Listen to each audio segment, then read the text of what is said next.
আসসালামু আলাইকুম। আমি কাজী ফারুক আহমেদ, সহযোগী অধ্যাপক, হিসাব বিজ্ঞান বিভাগ, ঢাকা কলেজ, ঢাকা।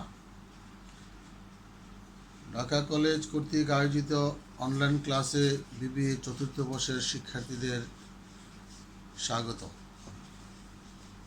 যারা আমার ক্লাস অনুসরণ করেছ তারা ইতিমধ্যেই আমার এই কোর্সটি অর্থাৎ working capital management and financial statement অ্যানালাইসিসের উপর ইতিমধ্যে আমি একটি ক্লাস নিয়েছিলাম অনলাইনে।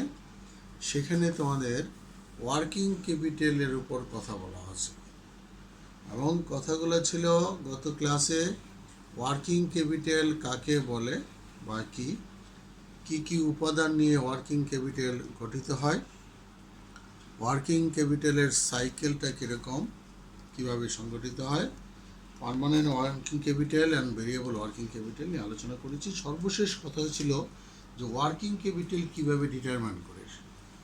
গত ক্লাসের শেষে কথা ছিল যে কারেন্ট অ্যাসেট থেকে কারেন্ট লাইবিলিটি যদি মাইনাস করি তাইলে আমাদের ওয়ার্কিং ক্যাপিটাল পাব। তাইলে এখন প্রশ্ন হলো যে ওয়ার্কিং ক্যাপিটাল করতে গেলে আমাকে কারেন্ট অ্যাসেট এবং কারেন্ট লাইবিলিটি, আমি এখানে তোমাদের জন্য একটি লিস্ট তৈরি করব, list of current asset and current liability. আমি বোর্ডে কারেন্ট অ্যাসেটগুলো লিখবো এবং কারেন্ট লাইবিলিটি। কারেন্ট অ্যাসেট বলতে বোঝায় যে সকল অ্যাসেট বা সম্পদ নগদ সমতুল্য এবং অতি দ্রুত, সচরাচর 1 বছর তার চেয়ে কম সময়ের মধ্যে নগদ টাকায় রূপান্তর করা যায়, সেগুলাকে বলবো আমরা কারেন্ট অ্যাসেট। তাহলে নগদ টাকায় রূপান্তর করা যায়, এর মধ্যে নগদ টাকা যেটা অলরেডি কারবারে আছে, ক্যাশ ইন হ্যান্ড, এটা তো কারেন্ট অ্যাসেট বটে। ক্যাশ ইন হ্যান্ড 2 নম্বর হতে পারে cash at bank.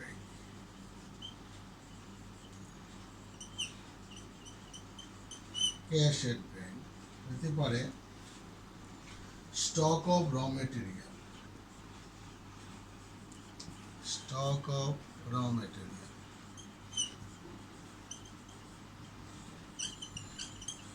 Stock of র material.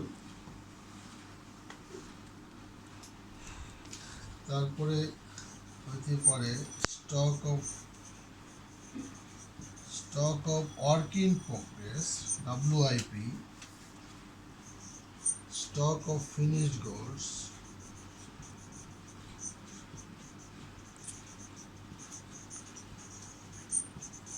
Stock of finished goods হতে পারে Sunday debtors.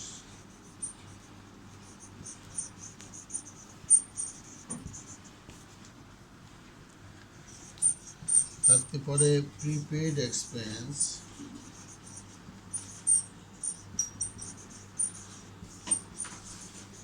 Prepaid expenses. All these are current asset. এইগুলা তাহলে এইগুলা এই যে এগুলা বললাম, এই যে কথাগুলো লিখলাম, cash in hand, cash at bank, stock of র material, stock of work in progress, stock of finish goods, Sunday debtors, prepaid expense, এগুলা current asset.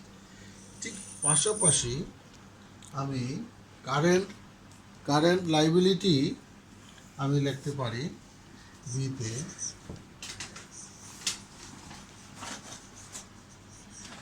Current liability.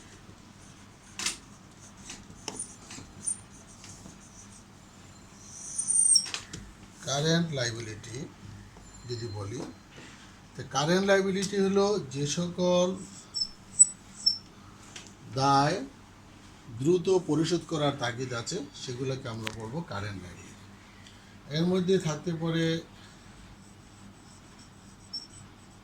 Sunday creditors,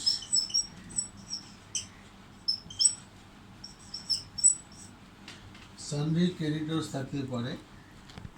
আর এখানে হতে পারে lag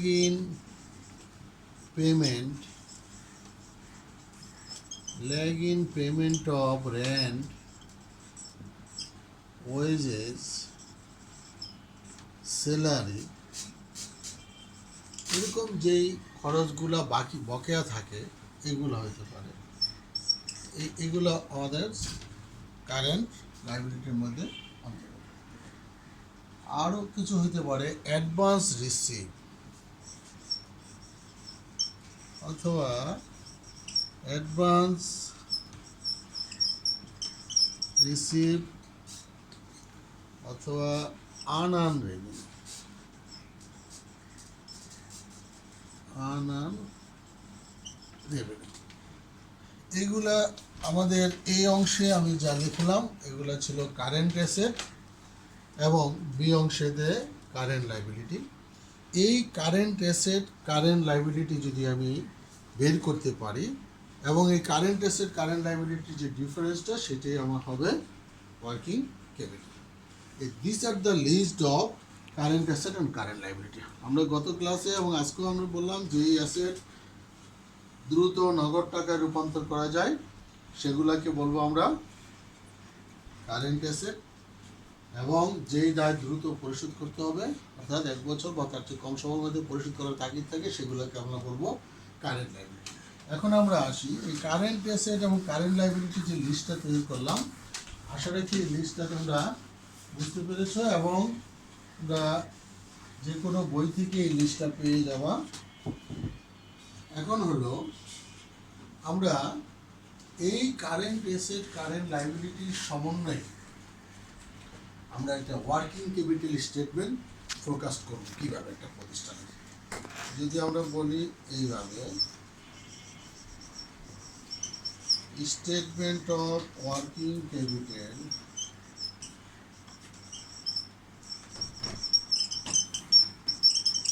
statement of working capital requirement forecast.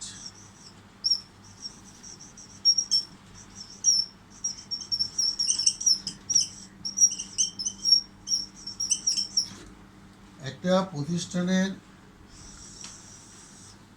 Working ক্যাপিটালের পূর্বাভাস, অর্থাৎ কীভাবে working capital আমরা করতে পারবো, কীভাবে আমরা ওয়ার্কিং ক্যাপিটাল করতে পারবো, নির্ণয় করতে পারবো। তাহলে এইটা করতে গেলে আমাদেরকে এরকম একটা ফরম্যাট বা ছক আকারে যদি করি তাইলে জিনিসটা বুঝতে সুবিধা হবে। আমি অল্প কয়টা আইটেম আমি এখানে লিখবো। এখানে লিখতে পারি এক্সপ্লেনেশন অথবা পার্টিকুলার। এখানে দুটো টাকার গড় করা যায়, এক্সপ্লেনেশন টাকা। এখন এই এক্সপ্লেনেশনে আমি আগের যে লিস্টটা করেছি সেই লিস্ট থেকে যদি আমি পর্যায়ক্রমে লিখি এইভাবে যে কারেন্ট অ্যাসেট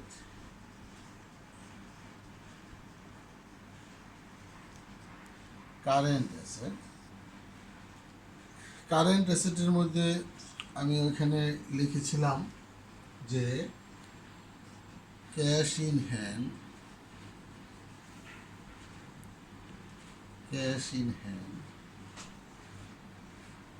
লিখেছিলাম স্টক অফ র material,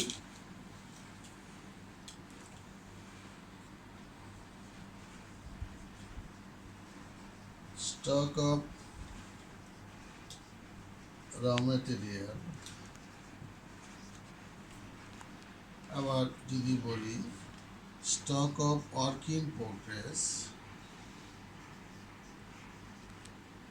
number 4 stock of finished goods,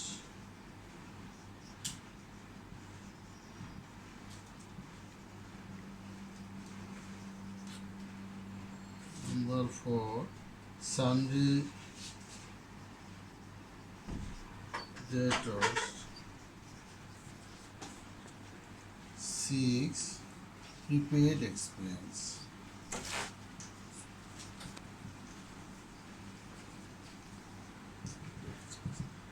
এখন এই যে অ্যাসেটগুলা আমরা এগুলাকে যদি ফিগার বসাই, এখানে যদি আমরা কাল্পনিক যে সংখ্যা বসে আমরা অঙ্কগুলো করি, সাপোজ ধরলাম ক্যাশ ইন হ্যান্ড সাপোজ 3 লক্ষ টাকা, স্টক অফ র মেটেরিয়াল 2 লক্ষ টাকা, stock of work in progress suppose 1.5 লক্ষ টাকা, stock of finish product suppose 1 লক্ষ টাকা, সানডি ডেটর্স সাপোজ 2 লক্ষ টাকা, প্রিপেড এক্সপেন্স সাপোজ 50,000 টাকা। আমি এই ফিগারটা যদি টোটালি যোগ দিই 4, 5, 7, 10 লক্ষ টাকা এটা যোগ করা যায়। এইটাকে আমি বলবো total current asset.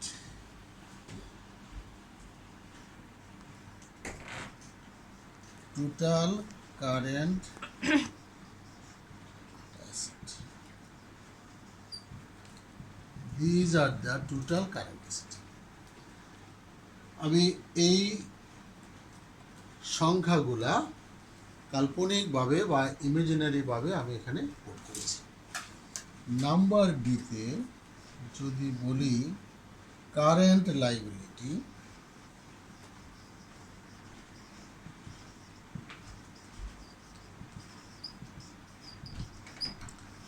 Current liability আমি পর্যায়ক্রমে ঠিক একইভাবে আমি কারেন্ট লাইবিলিটি যদি লিখি, একটা ফিগার দিলাম এখানে, সানডি ক্রেডিটর্স, সানডি ক্রেডিটর্স, এখানে একটা আমি কাল্পনিক নাম্বার বসাবো 2,50,000 টাকা। 2 নম্বর আমি লিখতে পারি lag in payment wise, lag in payment of wise suppose 50,000 টাকা।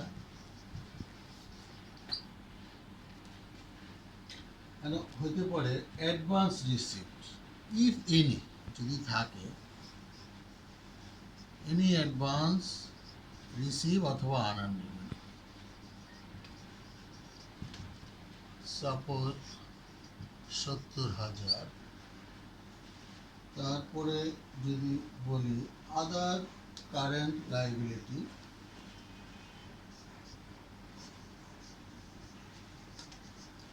আদার কারেন্ট লাইবিলিটি, আদার কারেন্ট লাইবিলিটি সাপোজ 30,000 টাকা।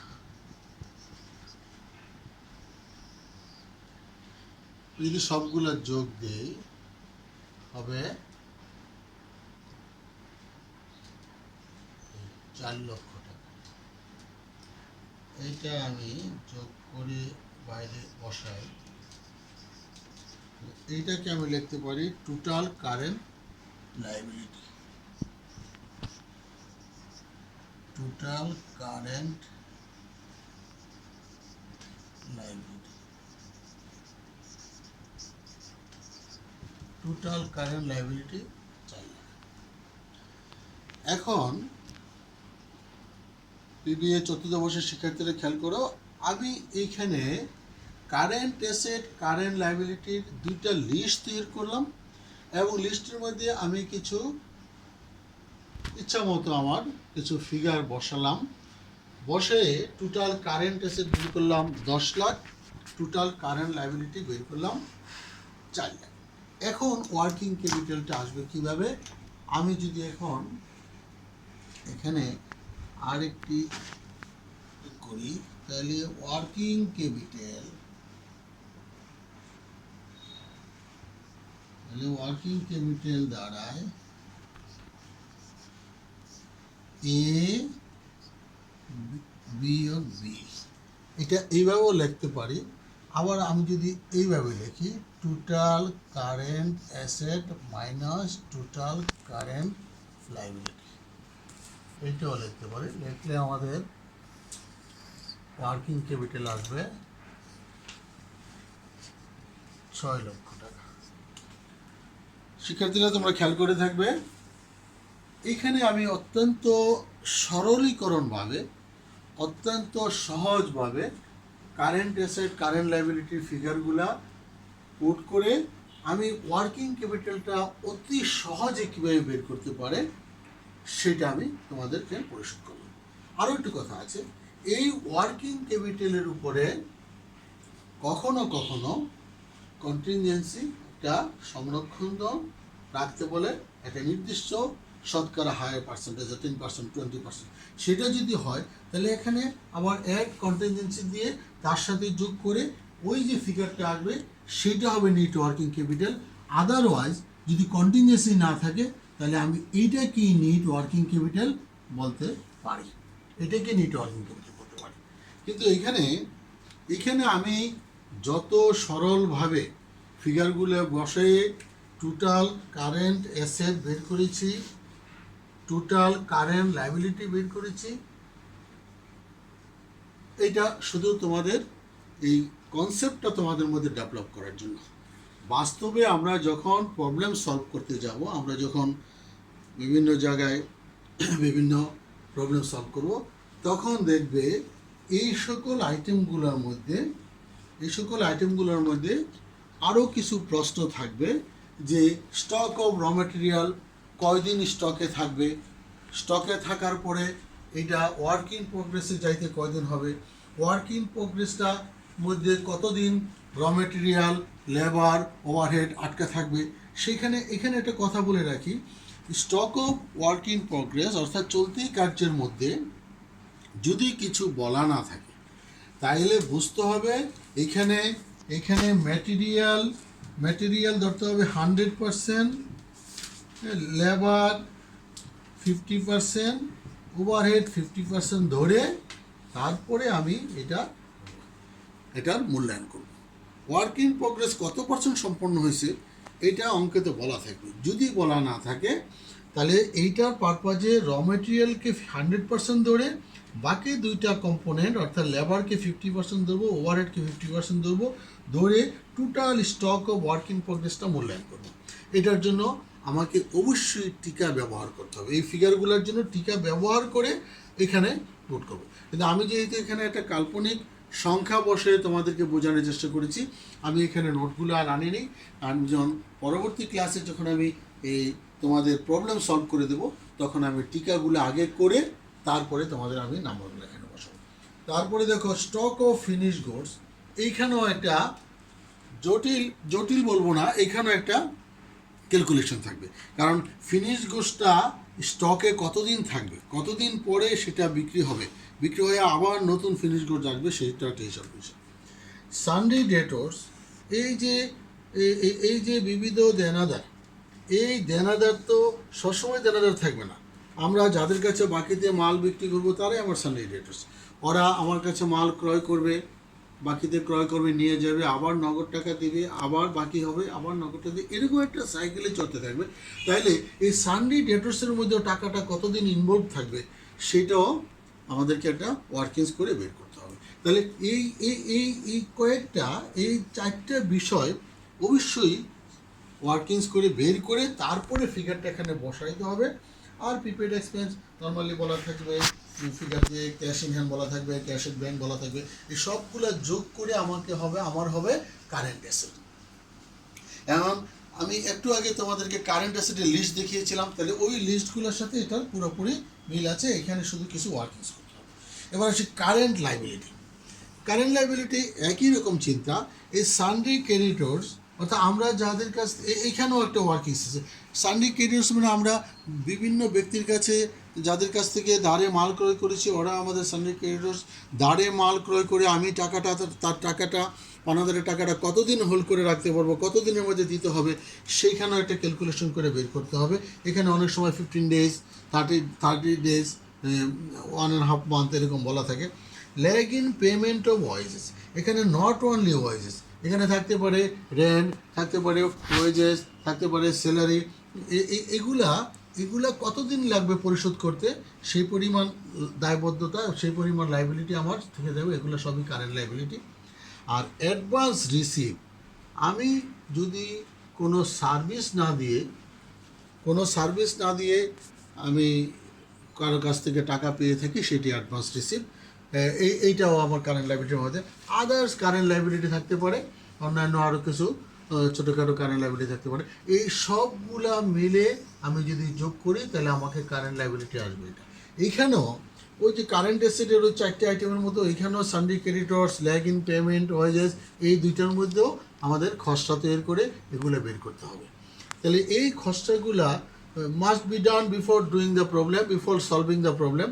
একটা যে কোনো প্রবলেম সলভ করার আগে এই 4টার খসড়া এবং এখানকার 2টা খসড়া প্রস্তুত করে পরবর্তী পর্যায়ে আমরা ফিগারগুলো এখানে বসালে আমাদের এই একই স্ট্রাকচার, সেম স্ট্রাকচারে আসবে। কারেন্ট অ্যাসেটে টোটাল যোগ করে আউটার কলামে total current asset 10 lakh, current liability এগুলোর খসড়া অন্য জায়গায় বের করে তারপরে কারেন্ট ক্রেডিটর্স যত হয় এটা বসাবো। Lag in payment of wages, এটা খসড়া প্রস্তুত করে এখানে বসাবো। এটা ওয়েজেস হইতে পারে, স্যালারি হইতে পারে, আদার্স কারেন্ট লাইবিলিটি হইতে পারে। সবগুলো যোগ করে আমার আসবে টোটাল কারেন্ট লাইবিলিটি।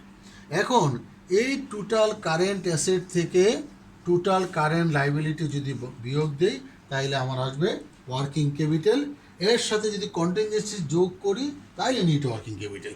আর যদি কন্টিনজেন্সি না থাকে তাহলে এইটি হবে আমার নিট ওয়ার্কিং ক্যাপিটাল। অর্থাৎ টোটাল কারেন্ট অ্যাসেট থেকে টোটাল কারেন্ট লাইবিলিটি বাদ দিলে হবে আমার নেট ওয়ার্কিং ক্যাপিটাল।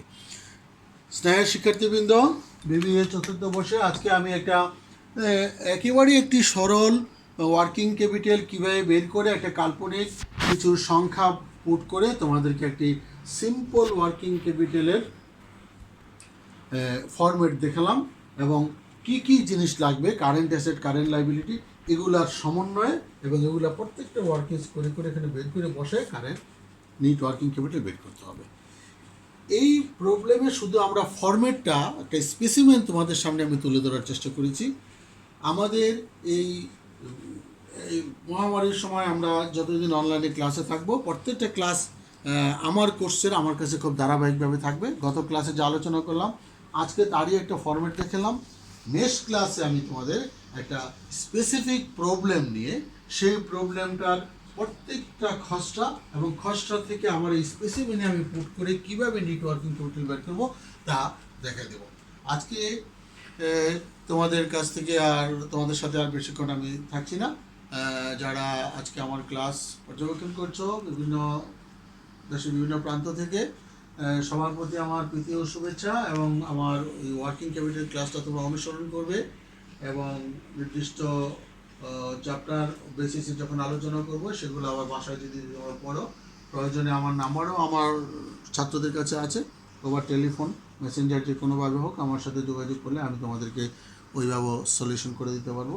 আমি আগামী ক্লাসে একটা প্রবলেম সলভ করে দিব এই প্রত্যাশা রেখে তোমাদের সুন্দর সুস্থ জীবন কামনা করে আজকের এই ক্লাস এখানে পরিসমাপ্ত করছি। ধন্যবাদ সবাইকে।